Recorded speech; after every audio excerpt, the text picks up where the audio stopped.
What you are about to hear is a story that unfolds at 35,000 feet, where the air is thin and the rules are absolute. It's a story about a father's love, a child's fragile life, and a single clear vial of liquid. On Omni Air Flight 417 from New York to San Francisco, one flight attendant, Susan Reynolds, made a decision based on protocol and prejudice. She took that vial from a 7-year-old black boy named Leo and threw it in the trash. But what she didn't know was that she hadn't just thrown away medication. She had thrown away a miracle.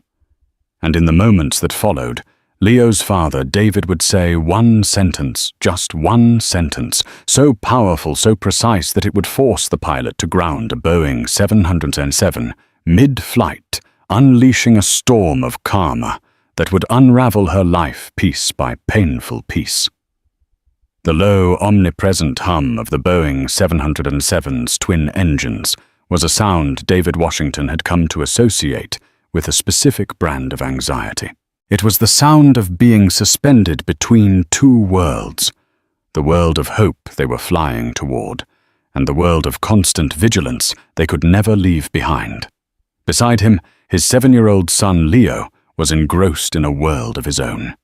His brow furrowed in concentration as his crayon sketched a blue superhero with wings across the pages of his drawing pad. Leo was a miracle of quiet resilience. To the casual observer, he was a handsome, bright-eyed boy, perhaps a little too still for his age. But David saw the subtle tremors in his hands, that he tried to hide the occasional vacant stare that lasted a second too long, the carefully constructed fortress of routines they had built around him to keep the monster at bay. The monster's name was Dravet syndrome, a rare and catastrophic form of epilepsy that had seized Leo's life since infancy. It was relentless, resistant to most treatments, and utterly unpredictable. This flight, Omni Air 417 from JFK to San Francisco, was not a vacation. It was a pilgrimage. Leo had been accepted into a highly exclusive clinical trial at a leading neurological institute in California. It was their last best hope. For 6 months, they had fought for this spot, navigated mountains of paperwork, and endured countless tests. The prize was a small, unassuming vial of clear liquid they had to carry with them. The liquid, codenamed VX7, was an experimental gene-targeting therapy. It wasn't a pill you could pick up at Walgreens. It was custom compounded in a specialized lab, priceless in its potential, and for Leo, literally irreplaceable. The instructions were strict. It had to be kept at a stable temperature in the insulated pouch David carried, and a dose was administered orally every 4 hours on the dot. They were flying through a dosage window. At precisely 2:00 p.m. Pacific time, Leo needed his medicine. David checked his watch. 1:15 p.m. Pacific. 45 minutes to go. He glanced at the insulated black pouch tucked into the seat pocket in front of him. Inside lay the vial nestled in a cooling pack. It was unmarked per the clinical trial's double-blind protocol. To anyone else, it was just a strange container of liquid. To David, it was the future. The cabin crew moved with practiced efficiency. Among them was a flight attendant named Susan Reynolds. Susan was a woman in her late 40s with a career spanning 2 decades. She prided herself on her professionalism, which she often confused with rigidity. To her, an airplane was not a community. It was a tightly controlled environment where rules were the only thing preventing chaos at 35,000 feet. She saw passengers not as people with stories, but as variables to be managed. Her eyes sharp and quick scanned the rows. She noticed the child's drawing, the father's watchful gaze, and the unusual black pouch in the seat pocket. Her internal checklist, honed by years of security briefings and post-9/11 paranoia, flagged it. Unusual item. not a standard electronic device, not a book. She filed it away, her expression a mask of neutral service. David, sensing a pair of eyes on them, looked up and met her gaze. He offered a small, polite smile. Susan's lips tightened into a line that was meant to be a reciprocating smile, but failed, and she moved on with the drinks cart. David felt a prickle of unease.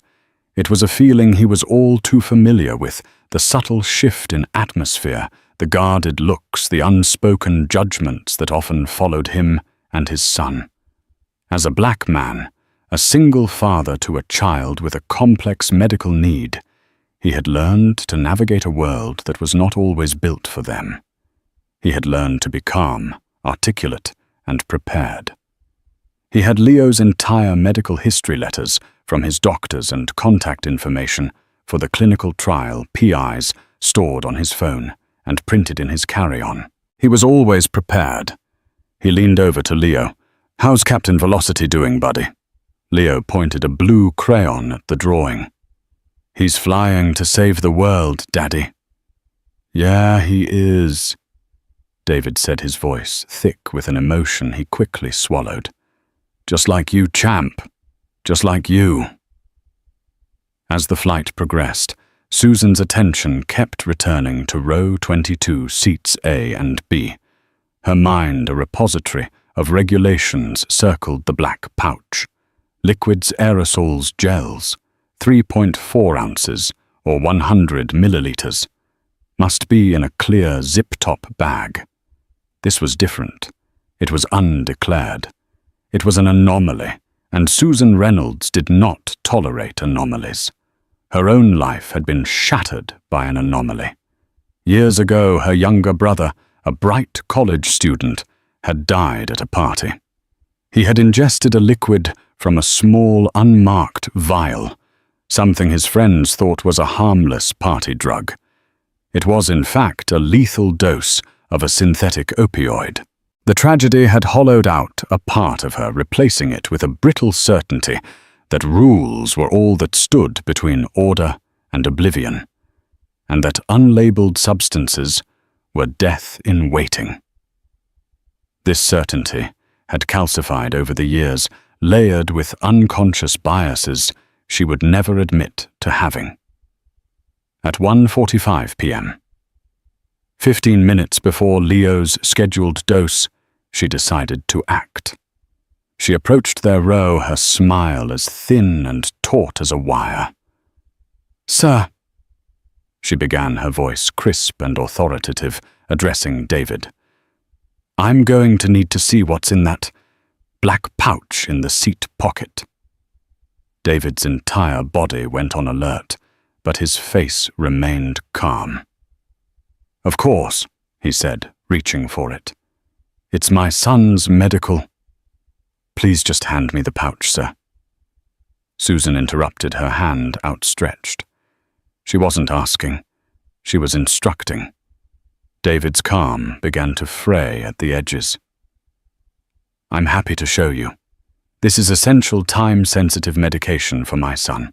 He has a severe neurological condition." He unzipped the pouch to reveal the small, clear vial. Susan's eyes narrowed.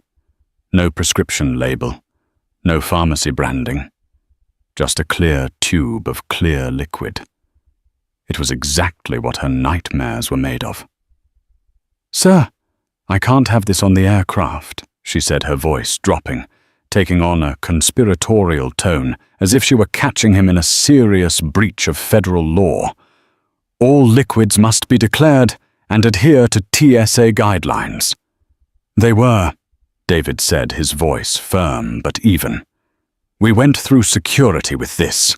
I have all the documentation from his doctors and the research institute." He started to reach for his phone. "I don't care about documentation, sir." Susan snapped, her patience gone. The sight of the vial had triggered something deep and fearful in her. "This is an unidentifiable liquid in an unmarked container. It is a security risk. It is against regulations." Other passengers were starting to notice their conversations lulling. Leo stopped drawing and looked from his father to the flight attendant, his large eyes reflecting a growing confusion. "Ma'am, with all due respect, this is not a security risk. This is my son's life," David said, his voice rising just enough to carry a new hard edge. "He needs this dose in 15 minutes. This is not negotiable." For Susan, the words "not negotiable" were a red flag. It sounded like a threat. In her mind, shaped by her own trauma and a rigid adherence to her job, David was no longer a concerned father. He was a non-compliant passenger. The fact that he was black, she would later tell herself, had nothing to do with it, but the seed of prejudice watered by her fear was already sprouting. "Sir, you are creating a disturbance," she said, her voice dangerously low. "I am the authority on this aircraft, and I am telling you this item is not permitted. I am confiscating it." Before David could react, her hand darted out. It was a swift, practiced movement. She snatched the vial from the pouch. David lunged forward with a cry of "no," but he was buckled in.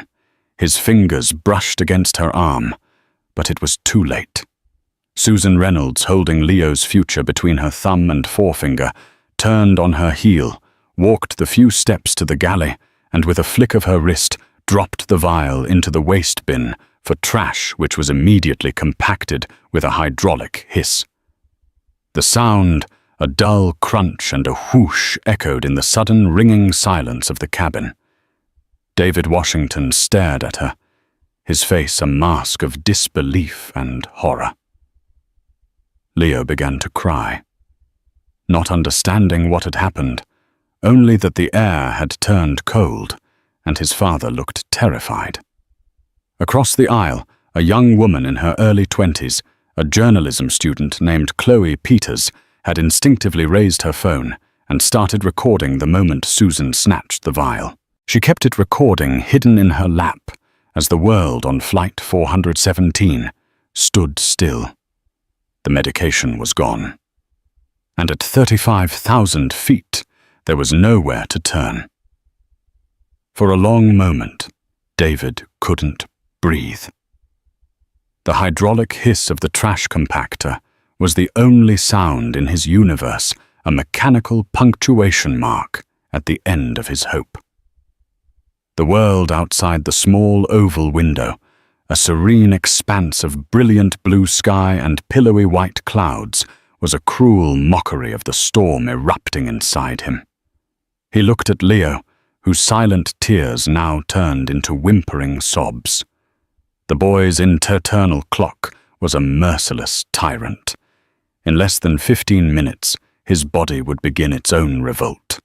The tremors would start subtle at first, then escalating into the full-blown, life-threatening seizure they had fought so hard to control.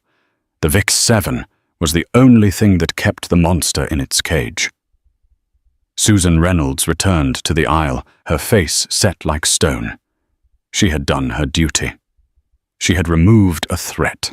In her mind, she was the hero of this small airborne drama.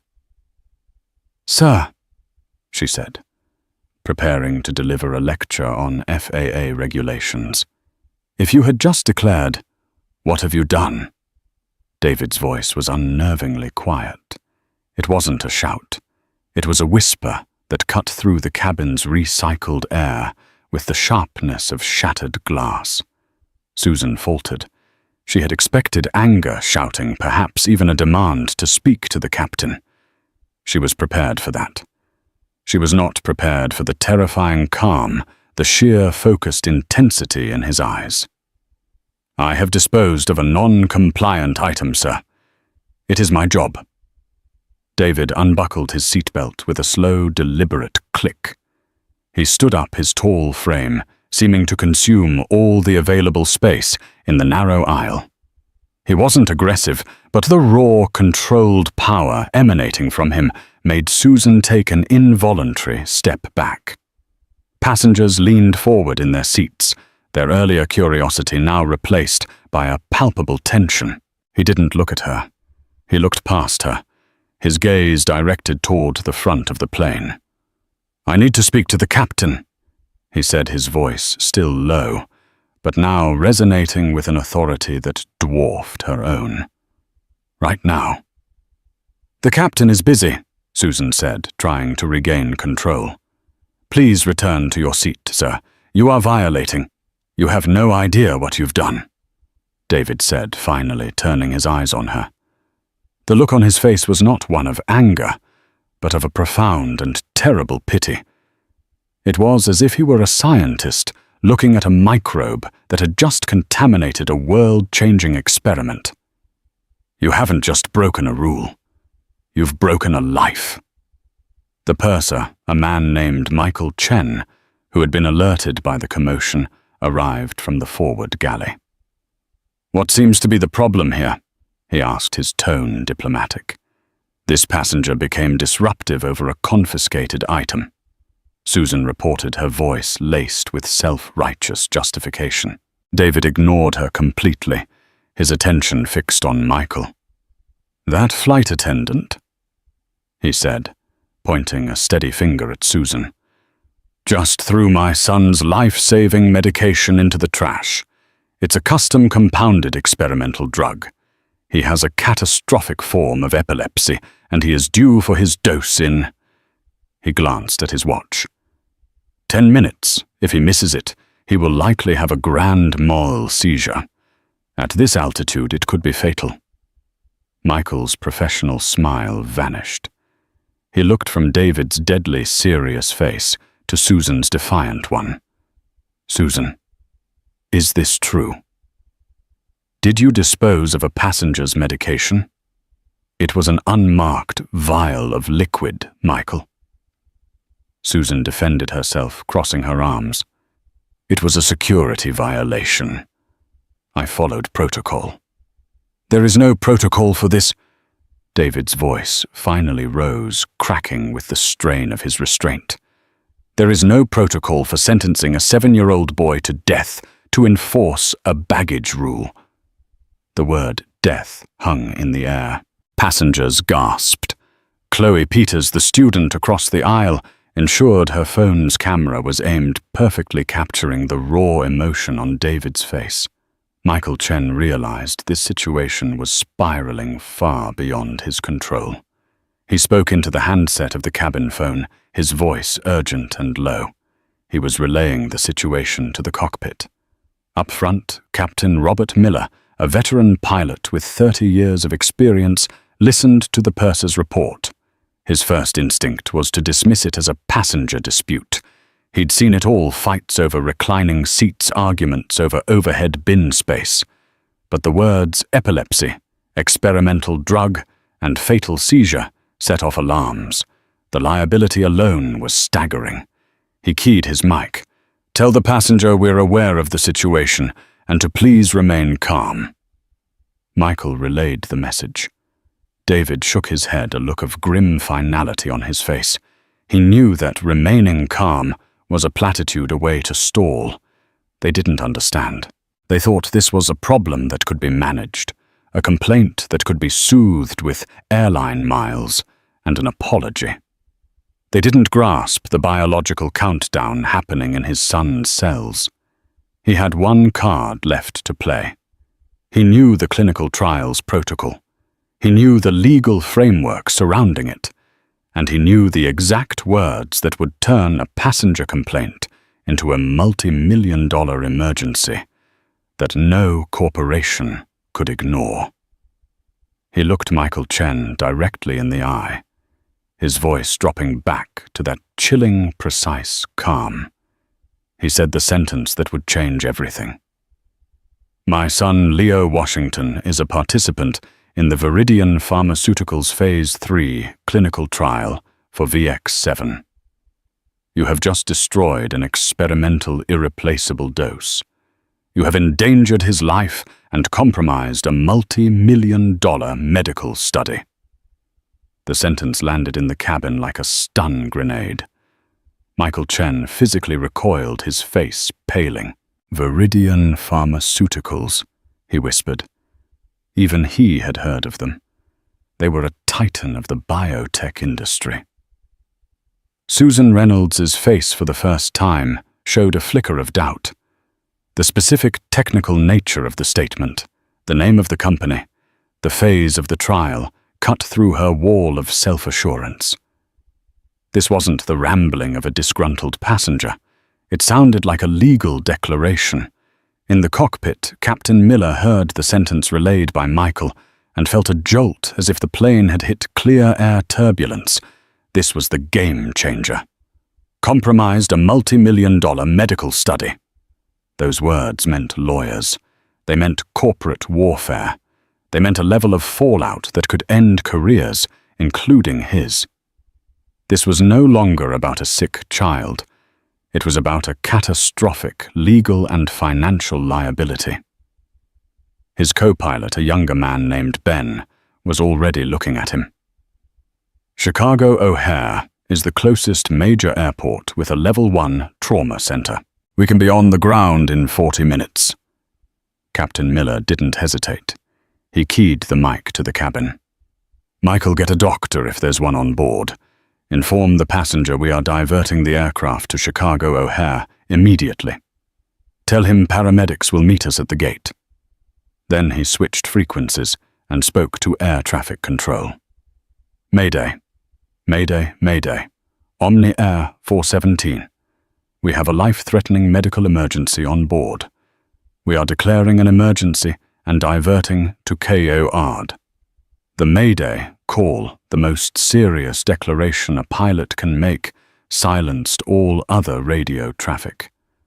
The flight path of OA 417, once a straight line to San Francisco, now took a sharp, decisive turn east. Back in the cabin, Michael Chen announced the diversion. A murmur went through the passengers, a mix of alarm, annoyance, and dawning comprehension. David rushed back to his seat and knelt before his son. Leo was shaking now, his skin clammy. The first tremors. "Hang on, Leo. Just hang on, buddy. Help is coming," David whispered, his voice choked with fear and a sliver of hope. Susan Reynolds stood frozen in the galley, the captain's announcement echoing in her ears, diverting the aircraft. They were turning the plane around. Because of her. Because of a vial she had tossed in the trash. The foundation of her rigid, rule-bound world began to crack, and for the first time, a terrifying question wormed its way into her mind. What if the father was right? The descent into Chicago was steep and fast. Captain Miller had requested priority clearance, and the air traffic controllers at O'Hare cleared a path for the Boeing 777 as if it were Air Force One. Inside the cabin, the atmosphere was thick with a strange brew of emotions. Annoyed kangtsus from passengers, whose connections were now missed, mingled with whispered prayers and worried glances toward row 22. David felt none of it. His entire world had shrunk to the small boy, trembling in the seat beside him. Leo's eyes were glassy, his body jerking with tremors that were growing more pronounced. David held his son's hand, murmuring reassurances he didn't feel. "It's okay, Leo. We're almost there. Captain Velocity is coming in for a landing. He's a hero, remember." A woman from a few rows back. Dr. Isabella Rossi, a pediatric neurologist on her way to a conference, had responded to the purser's call. After a quick, hushed conversation with David, her face grew grim.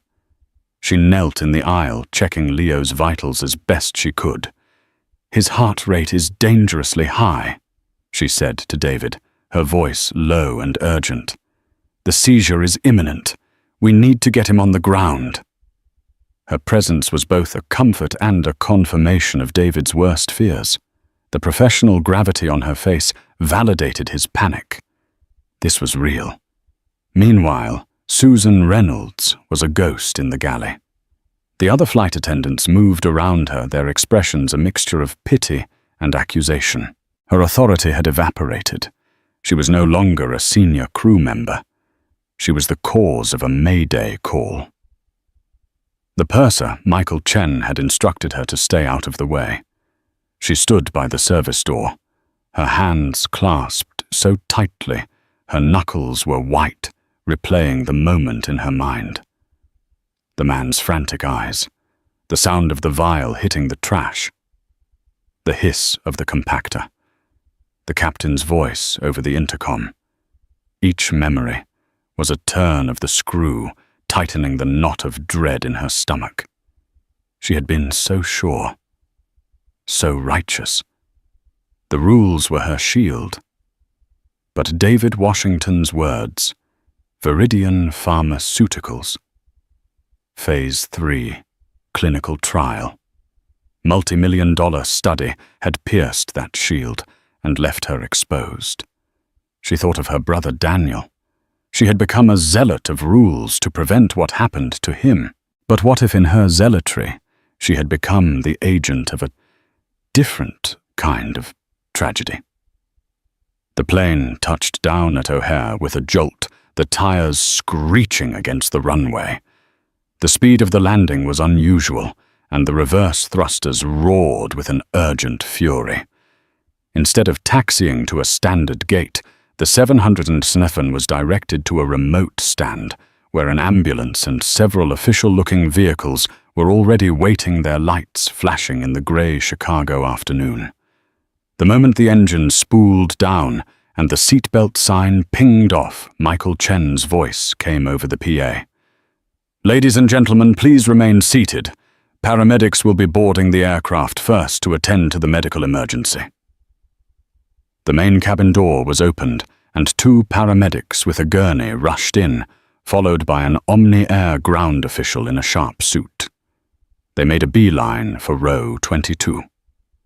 Dr. Rossi was already briefing them as they carefully lifted Leo, now convulsing more violently, onto the gurney. David, his face etched with agony, followed them, grabbing the backpack with all of Leo's medical files. As he passed Susan, who was still standing frozen in the galley, their eyes met for a fraction of a second. He didn't look angry anymore. He looked right through her, his expression one of utter devastating focus. She was an obstacle that had been overcome, and he had already forgotten her. That look was worse than any curse. It rendered her completely and utterly insignificant. As Leo was whisked off the plane and into the waiting ambulance, the airline official, a crisis manager named Mark Jeffries, turned to Michael the purser. "Where is she?" he asked, his voice cold. Michael nodded grimly towards Susan. Jeffries approached her. "Ms. Reynolds, I need you to come with me. We have a few questions for you. Please bring your belongings." The other passengers were now deplaning bust to the main terminal. Their journey was delayed, their plans ruined. Many stared at Susan as they passed, their faces ranging from annoyed to disgusted. Chloe Peters walked by her phone now, back in her pocket, the digital evidence secure. She knew this was more than an in-flight incident. It was a story that needed to be told. Susan was escorted off the plane and into a black sedan on the tarmac. It felt surreal, like an out-of-body experience. The flashing lights, the official faces, the vastness of the airfield. It was a scene she had only ever witnessed from the cabin window. Now she was at its center. She was taken to a sterile, windowless room in the airport's administrative building. Mark Jeffries from Omni Air was there, along with a stern-faced woman who introduced herself as a lawyer from the airline's corporate office. The questioning began immediately. "Ms. Reynolds, can you please walk us through the events that led to you confiscating and disposing of the passenger's property?" the lawyer, Ms. Davenport, asked. Susan began to explain, her voice trembling. She fell back on her training, her justification. It was an unmarked container with an unknown liquid. It violated TSA and FAA regulations. The passenger was non-compliant. I was ensuring the safety of the flight. The safety of the flight, Jeffries interjected, his voice dripping with incredulity. You forced a Mayday declaration and an emergency landing. You put the airline on the hook for what could be millions in damages, not to mention the potential death of a child. How exactly did you make this flight safer? I didn't know, Susan stammered. He didn't have a prescription label. He told you it was medication. He told you it was for his son, Jeffries shot back. Did you ask to see the documentation he offered to show you? He was becoming agitated. I had to de-escalate by taking the one thing he needed most. Ms. Davenport cut in her tone surgical. Ms. Reynolds, we have already been in contact with Viridian Pharmaceuticals. They have confirmed that Leo Washington is part of their VX7 trial. They are incandescent. They are faxing over the liability clauses from their transport agreements with us right now. The words gross negligence have been used. The term gross negligence hung in the air a legal guillotine. Susan felt the floor drop out from beneath her. This was no longer about a mistake. This was about blame. And she was sitting in the only chair in the room. What about my brother? The words tumbled out of her mouth before she could stop them. My brother died because of an unmarked vial. I was trying to prevent... Jeffries held up a hand. Your personal history, while tragic, is irrelevant here, Ms. Reynolds. You acted not on policy but on assumption, and it would seem prejudice. You saw a black father with an unlabeled item, and you assumed the worst. You did not listen. You did not verify. You acted unilaterally, and in doing so, you have created a corporate catastrophe. The cold, brutal calculus of the situation was laid bare. Omni Air was a billion-dollar corporation. Susan Reynolds was a flight attendant. A sacrifice would have to be made to appease the angry gods at Viridian Pharmaceuticals and to manage the inevitable public relations nightmare. You are suspended effective immediately pending a full investigation, Ms. Davenport stated flatly. Do not contact any other crew members. Do not speak to the press. A car will take you to a hotel for the night. We will be in touch. As Susan was led out of the room, her career of 20 years dissolving into a handful of cold corporate instructions, she finally understood. She hadn't been a hero. She hadn't been a protector of the rules. She had been a fool. And her judgment day was only just beginning.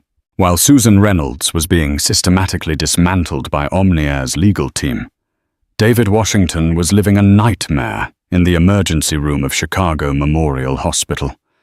The sterile antiseptic smell, the frantic beeping of monitors, the hushed, urgent voices of doctors. It was a symphony of terror he knew all too well.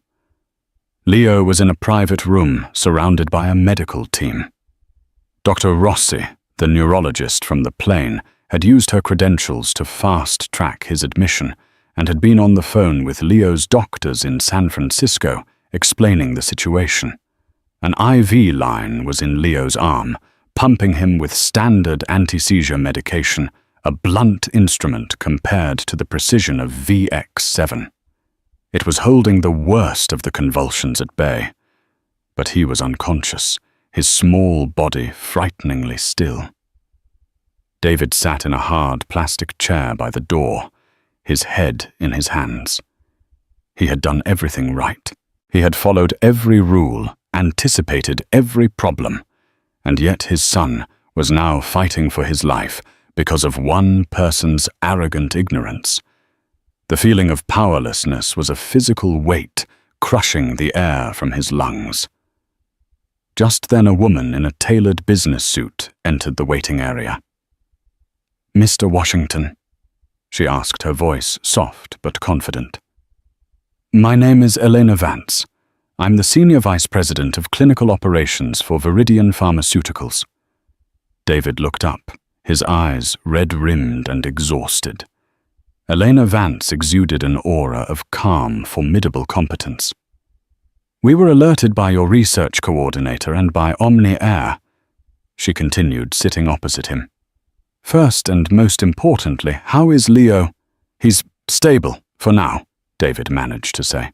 They don't have VX7 here. It's not working as well. Elena nodded, her expression grim. I know. And that is why I am here. We have a backup dose of VX7.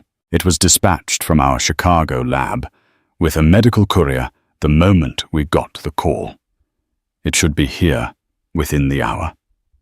David felt a surge of relief so powerful it almost brought him to his knees. Thank you, he whispered the words, catching in his throat. There is nothing to thank us for, Mr. Washington. Elena said, her voice taking on a steely edge.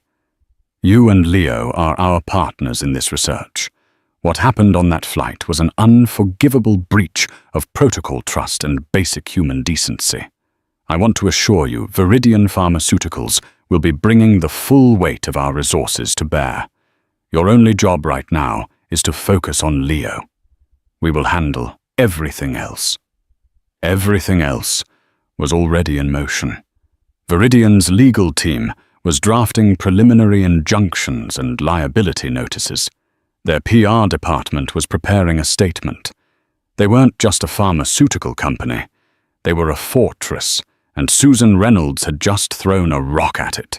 Meanwhile, back at the airport terminal, Chloe Peters, the journalism student, sat charging her phone. The video she had taken was burning a hole in her digital pocket. It was explosive. The imperious flight attendant, the increasingly desperate father, the snatching of the vial, the raw, powerful moment when David stood up and spoke. It was all there. She uploaded the video to her social media accounts with a simple factual caption. On Omni Air Flight OA417. A flight attendant throws away a black child's life-saving medication. The father's plea forces an emergency landing. Omni Air # flyer. Beware # medical emergency. She hit post. The internet did the rest. Within an hour, the video had 1,000 views. Within 2 hours, it had 100,000. By the time David was watching a nurse administer the newly arrived dose of VX7 to Leo, the video was crossing the 1 million view mark. It was picked up by news aggregators, shared by celebrities, and retweeted by advocacy groups for racial justice and disability rights. The hashtag #justice. For Leo started trending. Omni Air's social media pages were inundated with a tidal wave of outrage. The story was perfect for the viral age, a clear villain, a sympathetic victim, and irrefutable video evidence. The court of public opinion had convened, and its verdict was swift and brutal. For Susan Reynolds, sitting alone in her sterile hotel room, the world was ending in slow motion.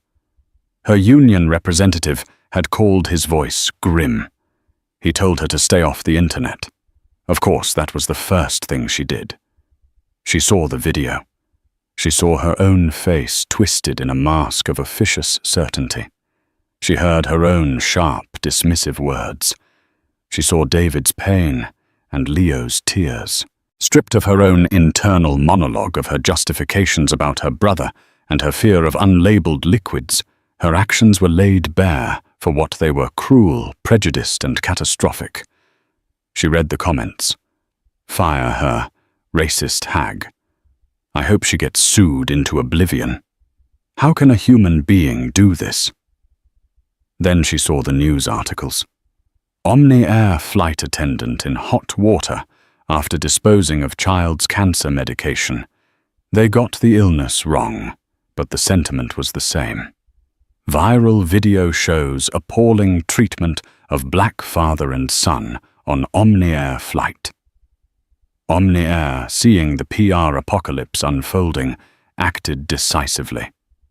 The full investigation, promised to Susan, lasted less than 3 hours. Mark Jeffries called her hotel room. "Ms. Reynolds," he said, his voice devoid of any emotion, "due to your gross violation of company policy endangerment of a passenger and actions leading to extreme financial and reputational damage to this airline, your employment with Omni Air is terminated effective immediately." The line went dead. Susan dropped the phone. Fired. After 23 years. Her pension, her flight benefits, her identity, gone. She thought she had hit rock bottom, but the ground beneath her was about to give way, revealing a chasm far deeper than she could have ever imagined. In the hospital, as the VX-7 worked its magic, the tremors in Leo's body subsided. His breathing evened out. He was still asleep, but it was a peaceful, healing sleep now.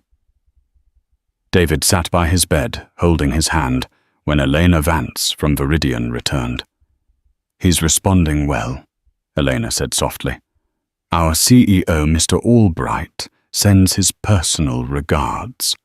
He also wanted me to inform you of our next steps."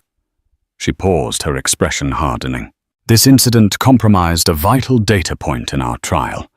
The stress of the event, the administration of standard anticonvulsants, the delay in the VX-7 dose, it has created a variable that contaminates our results for this phase. The cost of rectifying this data gap, not to mention the risk to our subject and the potential damage to the entire trial's integrity, is substantial." David looked at her, confused. "What are you saying?" "I'm saying that corporations have to protect their investments," Elena said, her eyes like chips of ice. "Omni Air's insurance will handle much of it, but corporate liability often requires proof of individual malfeasance. Our legal department believes that the actions of Miss Susan Reynolds were so far outside the bounds of standard procedure that they constitute an act of personal, not just corporate negligence." David felt a cold dread creep up his spine. "What does that mean?" Elena looked him straight in the eye. "It means we're not just going after the airline. We're suing Susan Reynolds, personally." The karma that came for Susan Reynolds did not arrive as a bolt of lightning. It came on a Tuesday afternoon, delivered by a bored-looking man in a wrinkled polo shirt who knocked on her front door. Susan was in her garden, pulling weeds with a vengeance, the simple, mindless task, a small patch of solace in the wreckage of her life. She had been suspended for weeks, living in a limbo of silence from Omni Air, and the silence was far worse than shouting. When the man asked if she was Susan Reynolds and handed her a thick, shockingly heavy manila envelope, she thought it was from the airline. News, finally. Back in her kitchen, she tore it open. The document inside was dense with a language she didn't understand, a forest of heretofores and whereases. But certain words and numbers leapt out from the page, stark and lethal. The plaintiff was not David Washington, the father she had wronged. The plaintiff was Viridian Pharmaceuticals, a name that now echoed in her nightmares, and the number listed under damages sought was $4,200,000. She read it again, and again. The number didn't change. $4,200,000. It was an impossible, fantastical sum, a number from a different reality.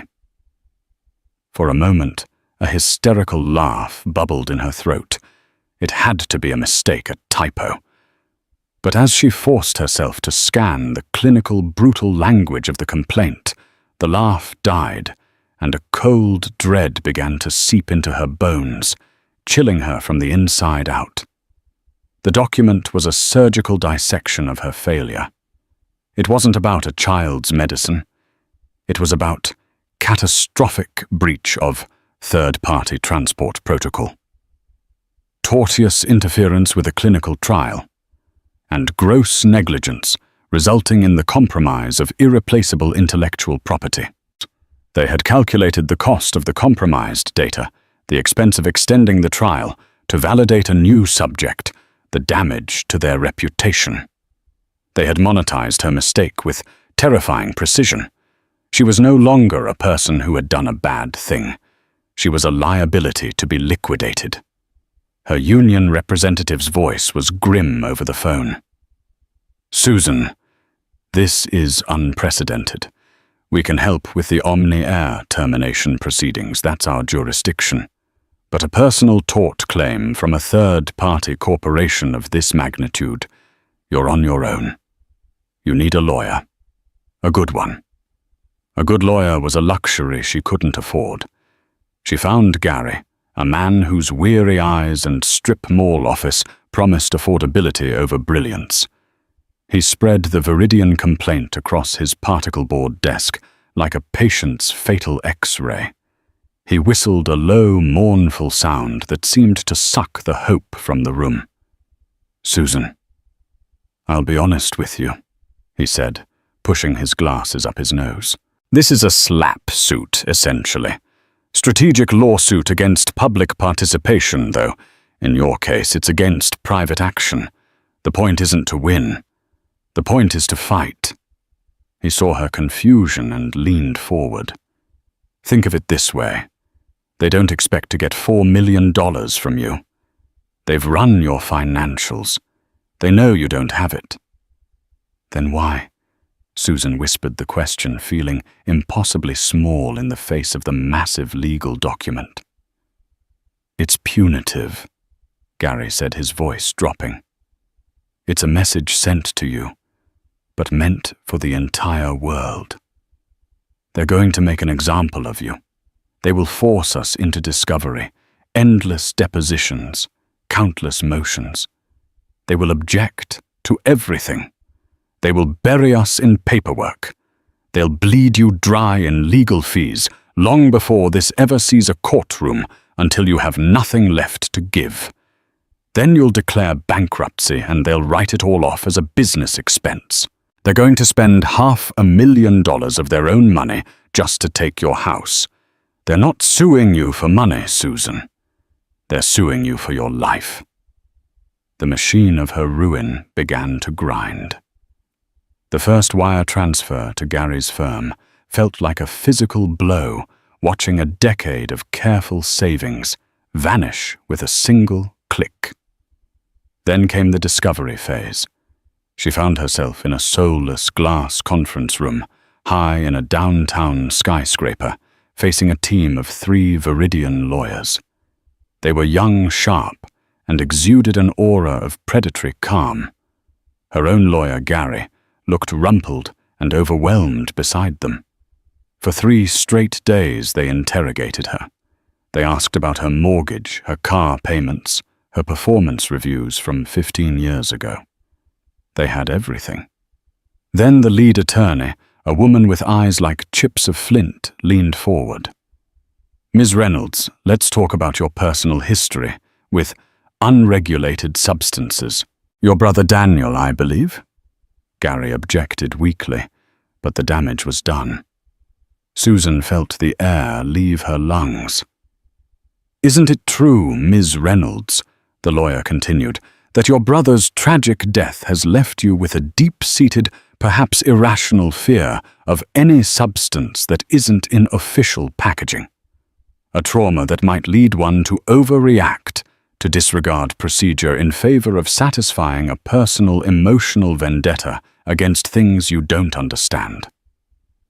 They were taking her deepest pain, the grief that had shaped her adult life, and twisting it into a character flaw, a professional liability. She tried to answer, to explain, but her words caught in her throat. She looked at their impassive faces and saw no humanity, only strategy. She was not a person in this room. She was a problem to be solved. The social fabric of her life disintegrated. Friends, mostly colleagues from Omni-Air, stopped calling. One, a purser named Mariah she'd flown with for years, tried to talk to her. "Susan, I saw the video," she said, her voice laced with a pity that felt like acid. "Maybe if you just reached out to the family, apologized." She didn't understand. This was beyond apologies. It was about corporate warfare, and Susan was the battlefield. The conversation ended in awkward silence, and Maria never called again. Late one night, unable to sleep, she was scrolling through a news site on her phone when a headline caught her eye. "The Leo Project, Father, from Flight 407 Incident Launches, Groundbreaking Patient Advocacy Group." There was a picture of David Washington at a podium, looking confident and purposeful. Beside the article was a smaller, more recent photo of Leo smiling, his eyes bright and clear, holding up a drawing of his hero, Captain Velocity. Susan stared at the screen, the phone's glow illuminating her dark, lonely room. She saw their success, their resilience, the good they were building from the ashes of the crisis she had created. They had moved forward, upward. She was trapped in the past, sinking. The contrast was a physical pain, a sharp, stabbing knowledge that while their lives were expanding, hers was contracting into this single point of failure. The legal fees mounted. She sold her car, a reliable sedan she had loved. Then came the most painful call to the bank to inquire about a second mortgage. The house, her sanctuary, the one thing that felt truly hers, was now just collateral. A year after the flight, the end came. Gary sat her down. "Susan, we're out of road," he said gently. "We can't fight them anymore. You have nothing left." The bankruptcy filing was the ultimate act of surrender. Signing the papers felt like signing her own obituary. The court-appointed trustee was efficient and unsentimental. Her house was sold to cover the mountain of debt, most of which was owed to Gary's firm. After the legal fees were settled, there was nothing left. Her wrongful termination suit against Omni Air was her last desperate hope. It was dismissed in a summary judgment. The judge cited the viral video as clear evidence of willful misconduct and a blatant disregard for passenger welfare, absolving the airline of any wrongdoing in her firing, broke unemployable and shrouded in a digital infamy that would follow her forever. Susan Reynolds moved 2 states away to a town where no one knew her name. She rented a small, bleak room and took a job working the 11 p.m. to 7 a.m. shift at an all-night convenience store called the Pit Stop. Her world became a rotation of fluorescent lights, the smell of burnt coffee and chili dogs, and the faces of strangers. One night around 3 a.m., the door chimed. A young man came in looking tired but happy, heading for the baby aisle. She recognized him instantly, a jolt going through her. It was Ben Captain Miller's co-pilot from Flight 417. He grabbed a pack of diapers and some formula and came to her register. He didn't look at her, busy with his wallet. "Find everything okay?" Susan asked, her voice a croak, the mandatory customer service line, feeling like ash in her mouth. He looked up at the sound of her voice. His eyes widened slightly.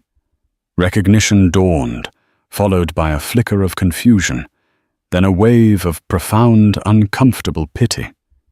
He remembered her, the disgraced flight attendant, the source of the Mayday call, the woman whose life had imploded. "Susan," he asked, his voice barely a whisper. She could only nod, her face burning with a shame so total it felt like it might consume her. Ben looked away, fumbling with his credit card. The transaction was completed in a terrible, ringing silence. Have a good night," he stammered, grabbing the plastic bag and practically fleeing the store. Susan stood motionless behind the counter, the chime of the door echoing in the empty store. This was it. This was the bottom. She wasn't just a failure or a cautionary tale anymore. She was a ghost, haunting the ruins of her own life, a life she had single-handedly, meticulously, and irrevocably destroyed. The karma hadn't been a sudden storm. It had been a slow, grinding demolition, and she was finally standing in the rubble. The story of Flight 417 is more than just a viral moment. It's a stark reminder of how quickly a life can be shattered and how another can be rebuilt by a single, thoughtless act. Susan Reynolds, blinded by a Sussex mix of personal trauma and prejudice, lost everything. Not in a dramatic courtroom showdown, but in the slow, grinding machinery of consequence she set into motion herself. Her fate serves as a powerful cautionary tale about accountability and the real-world impact of rules applied without empathy. On the other side of this, David and Leo Washington didn't just survive, they thrived. David transformed his family's trauma into a force for good, creating the Leo Project to help countless others navigate their own difficult journeys. Leo, thanks to the medicine that was almost denied him, is now a healthy, vibrant boy, a living testament to his father's unwavering love and the power of medical innovation. This story shows that karma isn't always a lightning bolt from the sky. Sometimes it's a slow, steady current that pulls you exactly to the destination you've earned. If this story moved you, please hit that like button and share it with others. These stories of justice and accountability need to be heard. And don't forget to subscribe to our channel for more real-life dramas that will make you think. What would you have done in this situation? Let us know in the comments below.